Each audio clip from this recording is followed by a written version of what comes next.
It's officially the MLB postseason, and sure, it's technically been happening during the wild card round, but the real postseason starts in the divisional round, as I will go over a prediction for each divisional matchup. Now, as you might know, I have some prediction experience in the MLB postseason game.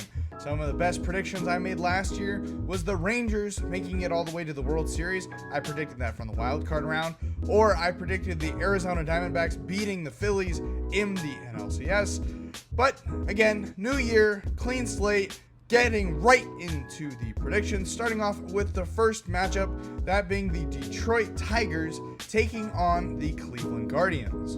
Now, starting off with the Tigers, they're coming off an incredible stretch to end the season that put them just barely into the playoffs and hot off the sweep of the Astros in the wild card round. But I think Cleveland is going to have the upper hand in this series. They have really good veterans in Jose Ramirez and others who have good postseason experience. Even though his first-year manager, Stephen Vogt, as a player, he made the playoffs several times. And so I think altogether they're going to be able to take this series. Another big factor is that this is going to be the first two games of the series in Cleveland. Cleveland is a really good postseason atmosphere. They're a really good town for baseball. As if you remember 2016 when they went to the World Series, that was always a great crowd in Cleveland, and I think they're going to show up for this one as well. But even though the Tigers seem like that team of destiny, I think Cleveland is just going to be the better team here. They have better players overall, and I think that's really going to show in this series. The only hope I have for Detroit is that their manager, in A.J. Hinch, won a World Series with the Houston Astros in 2017. Now, cheating or not, it's still a pretty tall task to win a World Series. And so I think he has the better managerial experience, and in the postseason, managing, huge deal, and I think they have the upper hand there. But I just think Cleveland has the guys to beat Detroit. I think this is going to be a 4-game series where Cleveland wins 3-1, and I think Cleveland moves on to the ALCS. But just a really good AL Central rivalry that we get to see in the playoffs, and it's going to be an exciting series to watch. Now, next is the Padres-Dodgers series. Now, this, in my book, is going to be the best series of this divisional round, as not only do the Padres and Dodgers have a great divisional rivalry, but it's also just two really good teams. And yes, you get to see Shohei in the playoffs. That's what everyone's going to be talking about, but that's not what I'm going to be talking about. No, I'm going to be talking about how this Dodgers team has a lot of pressure on their backs, and this is going to be a huge series for them. This is going to make or break their postseason. Literally, because if they lose, they're out. But if they win it, I think this will be their pretty much leaping pad from here to the World Series. I think whoever they play in the NLCS are just going to walk all over. But speaking into that, kind of like last year a little bit, except it was the reverse. This year, I really think the Dodgers are going to walk all over the Padres. I think the Dodgers are going to win in 3 games. I think they're going to embarrass the Padres just because the Dodgers are so much better of a team. And I think they're going to finally realize, look, we're the Los Angeles Dodgers.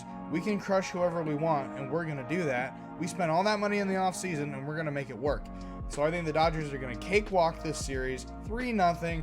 It's not even going to be close. I mean, really, for the Dodgers, they just have to score more runs than the other team to win, and that offensive machine in LA is going to do that.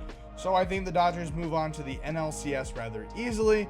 Unfortunately for the Padres, I don't see them having the same heroics they had a couple years ago in the NLDS. Again, they still could because they're a great electric team, but I see the Dodgers winning ultimately. The next series in the divisional round is the Royals-Yankees matchup.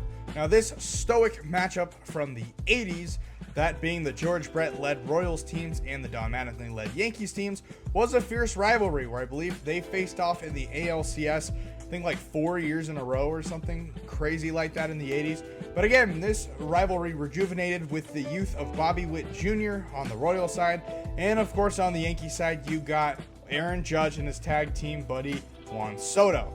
Now, this Yankees team has a lot to prove because they did so good in the regular season that they really need to do good in the postseason. And with that bye, after the Royals swept their opponent in the Baltimore Orioles, this is going to be a really interesting series. But ultimately, I see the Royals really playing to their best baseball. I think they're going to give it to the Yankees as much as they can. I see this being a 5-game series. But ultimately, I do see the Yankees winning just because it is a 5-game series. They're going to have 3 home games compared to the 2. I think each team is going to win their respective home games. I think the Yankees go up 2-0. Kansas City then wins the next 2, and then they go back to the Bronx and the Yankees win. But I think this is going to be a really close series. This is going to be the Yankees' toughest matchup, in my opinion, in the playoffs, because the Royals are a really good young team that have a lot of energy and a lot of good vibes going their way. Even pitching-wise, too, they have some really good studs there. But ultimately, I do see the Yankees winning in 5 and moving on to the ALCS. Next to the Mets-Phillies series. First off, what a game, what an inning by the Mets. Top of the 9th to come back with the Pete Alonso 3-run homer. If you haven't had a chance to hear the, I believe, Howie Rose home run call, please go do it. It's really, really great stuff to hear.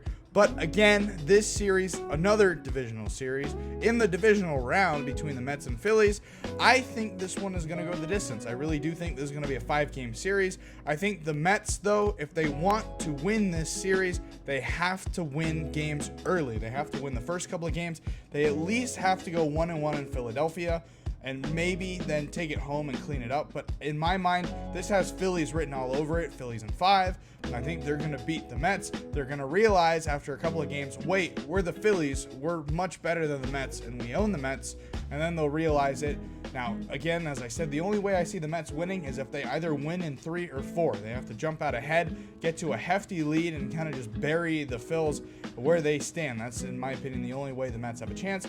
But other than that, I think the Phillies really do get this one done. They're the better team. They have better hitting and pitching combined, and I think they are ready to go to the NLCS. This is definitely going to be their hardest challenge, in my opinion, in the playoffs, just because the Mets are riding such a high right now. They have all the vibes going, and so this is going to be a very interesting series, but ultimately, I do see the Phillies winning in 5.